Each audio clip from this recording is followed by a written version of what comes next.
Setiap kali kita minum zam-zam ikhwatul Islam, maka minta kepada Allah. Jangan minum zam-zam datang ke Masjid Nabawi, terutama di kota Madinah, karena dulu zam-zam itu hanya berada di Mekah. Zam-zam itu ikhwatul Islam, dia punya cerita yang lama, itu hanya di Mekah. Adanya zam-zam di Madinah itu baru-baru sahaja. Dulu tak ada zam-zam di Madinah.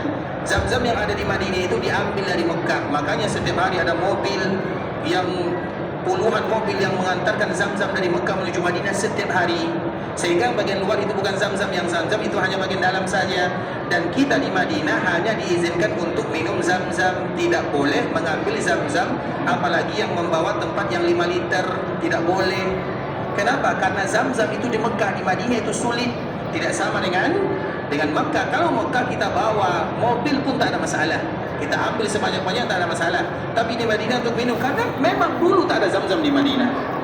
Dan zam-zam itu ikhwatul Islam merupakan di antara hadiah dari Allah Azza wa Jalla kepada umat ini. Jadi zam-zam itu ikhwatul Islam dulu dia sudah hilang.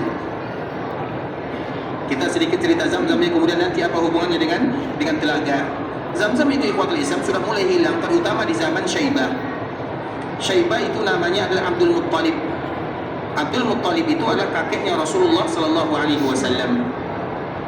Jadi orang-orang Quraisy mereka merasakan kehausan yang sangat luar biasa, apalagi di Mekah itu ikhwatul Islam panas. Kemudian dia diapit oleh beberapa bukit, maka di antara salah satu nama Mekah itu adalah Tuhama. Tuhama itu karena tempat lokasinya yang diapit oleh beberapa bukit, sehingga di antara salah satu sifat baginda Nabi adalah Tuhami. Nabi itu dinamakan dengan Rajulun Tuhami. Bahkan itu dinasabkan kepada nama Mekah dan juga dipanggil Nabi dengan kalimat tersebut, Tuhami namanya. Kemudian ikhwatul Islam, tiba-tiba kakek Nabi yang bernama Abdul Muttalib, dia tidur di Hijr. Kita tahu ada Hijr namanya. Hijr ini ikhwatul Islam, kemudian dia tertidur di sana, maka dia bermimpi. Dia mengatakan di dalam mimpi disebutkan Ihfir Taibah, galilah Taibah. Di dalam mimpi tersebut galilah Taibah. Kemudian Abdul Muttalib bertanya, apa itu Taibah? Kemudian tiba-tiba orang itu hilang. Kemudian dia terbangun dan belum ada kepastian apa yang harus dia lakukan. Kemudian hari berikutnya dia bermimpi lagi di tempat yang sama. Di dalam mimpi disebutkan Galilah Barra. Maka Abdul Muttalib bertanya, apa itu Barra? Maka orang tersebut kembali hilang dan dia terbangun. Kemudian yang ketiga Galilah Maknuna. Maka Abdul Muttalib bertanya, apa itu Maknuna? Maka orang tersebut kembali hilang. Kemudian yang keempat baru Galilah Zam-zam. Kemudian Abdul Muttalib kembali bertanya, Zam-zam itu digali, iya, tapi di mana lokasinya? Maka disebutkan lokasinya adalah tempat di mana ada semut, ada sarang semut di sana. Kemudian di dalam riwayat yang lain ada burung gagak yang mematok di sana. Artinya itu adalah lokasi Zam-zam.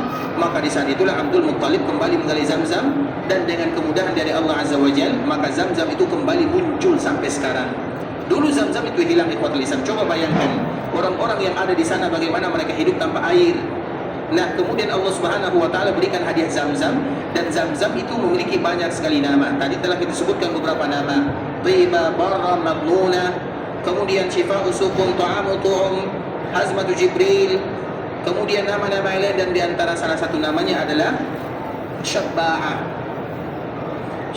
Zam-zam itu diantara salah satu namanya adalah Syabba'ah. Makanya Zam-zam Syabba'ah itu artinya yang mengenyangkan. Dan kemarin kita telah menyebutkan diantara adab minum Zam-zam bahwa kita tidak boleh minum Zam-zam sedikit.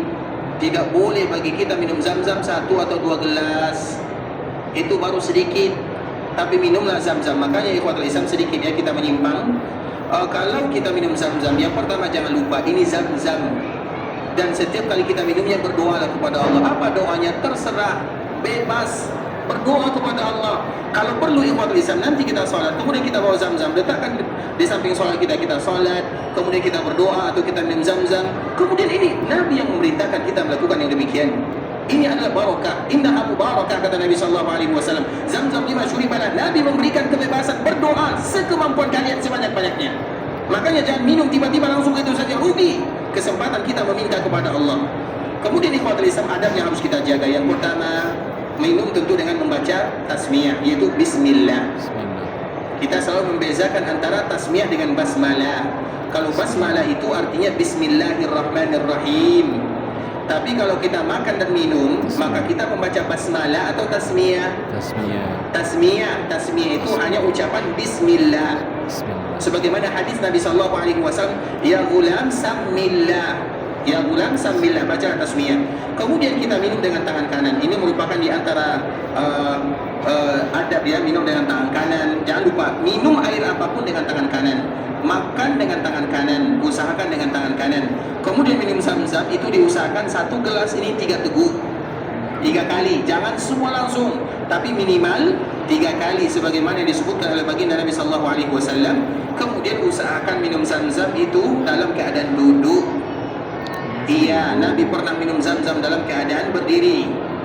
Kalau kita ingin minum zam-zam dalam keadaan berdiri boleh, tapi di Mekah.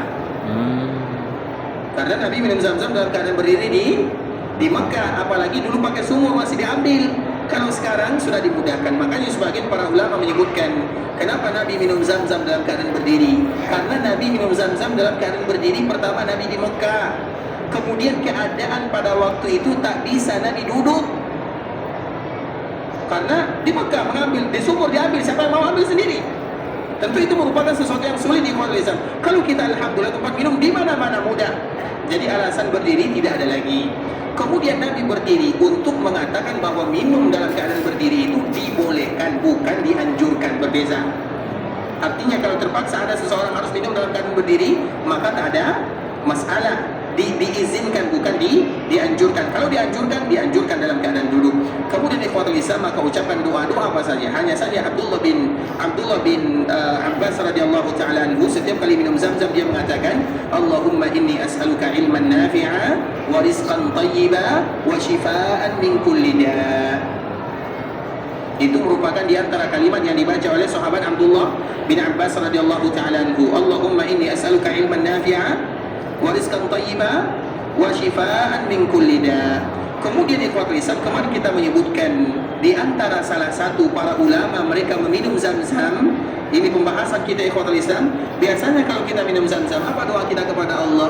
Ya Allah, panjangkan umur, berikan kesehatan, lancarkan rezeki. Apalagi doa kita yang lain? Mudahkan rezeki, lancarkan keturunan. Apalagi yang lain doanya?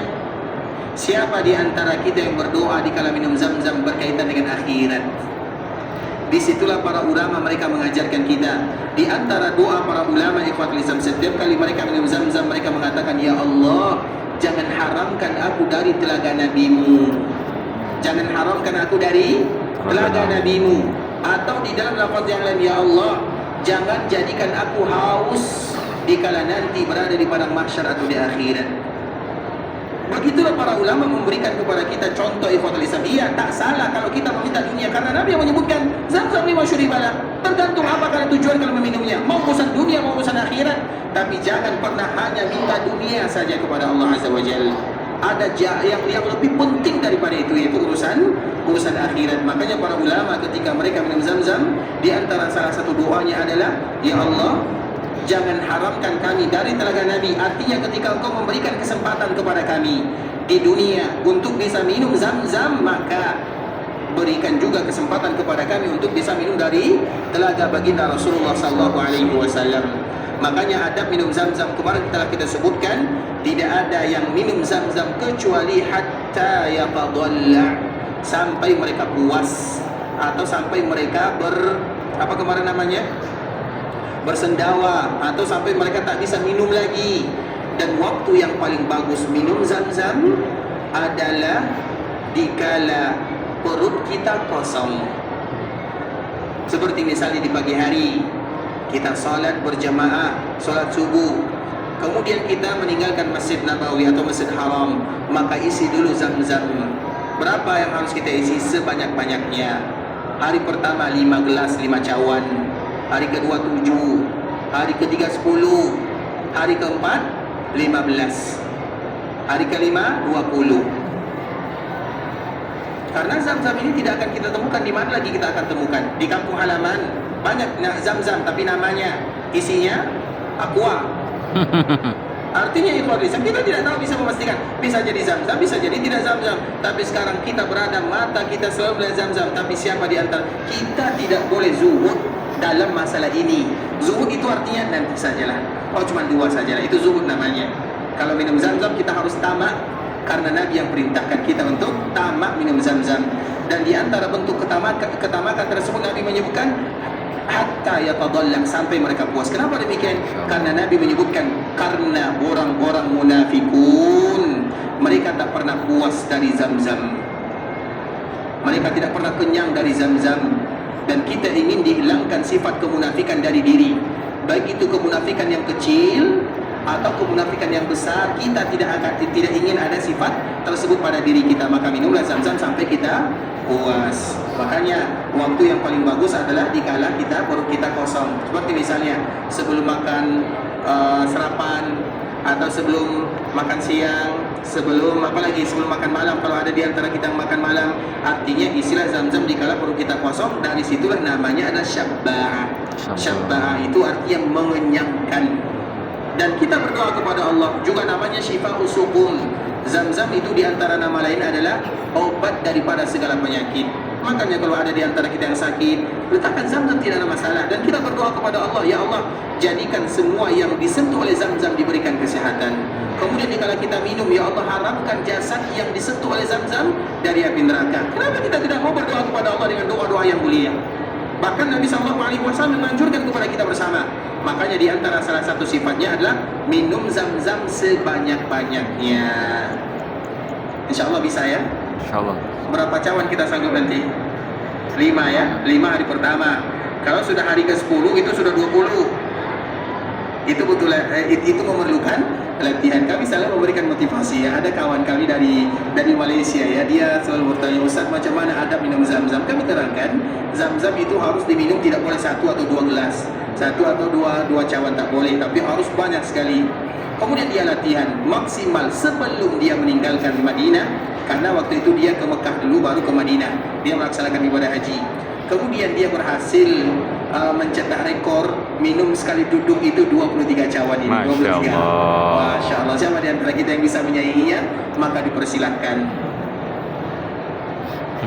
Insya Allah siap ya.